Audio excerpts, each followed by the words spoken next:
ஆதியாகமம் 6ஆம் அதிகாரம்.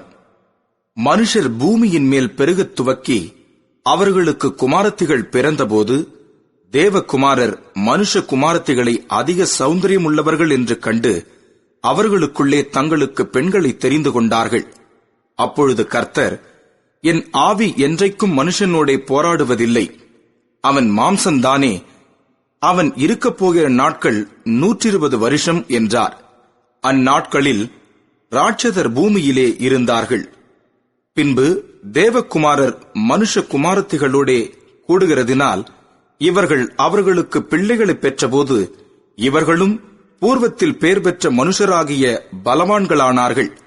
மனுஷனுடைய அக்கிரமம் பூமியிலே பெருகினது என்றும் அவன் இருதயத்து நினைவுகளின் தோற்றமெல்லாம் நித்தமும் பொல்லாததே என்றும் கர்த்தர் கண்டு, தாம் பூமியிலே மனுஷனை உண்டாக்கினதற்காக கர்த்தர் மனஸ்தாபப்பட்டார். அது அவர் இருதயத்துக்கு விசனமாயிருந்தது.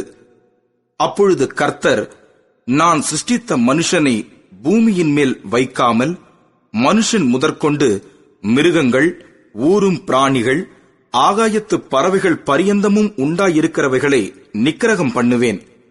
நான் அவர்களை உண்டாக்கினது எனக்கு மனஸ்தாபமாய் இருக்கிறது என்றார். நோவாவுக்கோ கர்த்தருடைய கண்களில் கிருபை கிடைத்தது. நோவாவின் வம்ச வரலாறு. நோவா தன் காலத்தில் இருந்தவர்களுக்குள்ளே நீதிமானும் உத்தமனுமாய் இருந்தான். நோவா தேவனோடே சஞ்சரித்துக் கொண்டிருந்தான். நோவா சேம், காம், யாபேத் என்னும் 3 குமாரரை பெற்றான். பூமியானது தேவனுக்கு முன்பாக சீர்கெட்டதாயிருந்தது. பூமி கொடுமையினால் நிறைந்திருந்தது. தேவன் பூமியை பார்த்தார், இதோ அது சீர்கெட்டதாயிருந்தது.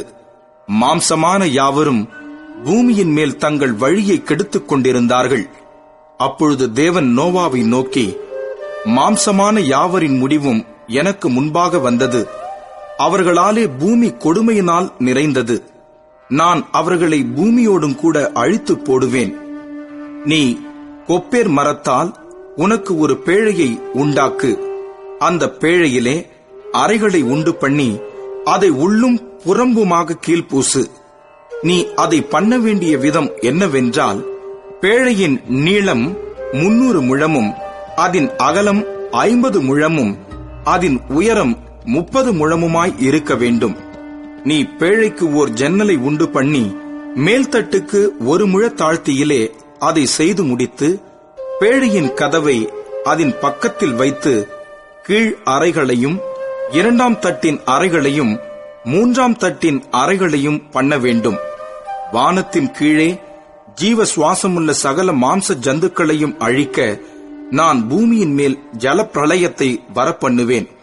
பூமியிலுள்ள யாவும் மாண்டு போம். ஆனாலும் உன்னுடனே என் உடன்படிக்கையை ஏற்படுத்துவேன். நீயும் உன்னோடே கூட உன் குமாரரும் உன் மனைவியும் உன் குமாரரின் மனைவிகளும் பேழைக்குள் பிரவேசியுங்கள்.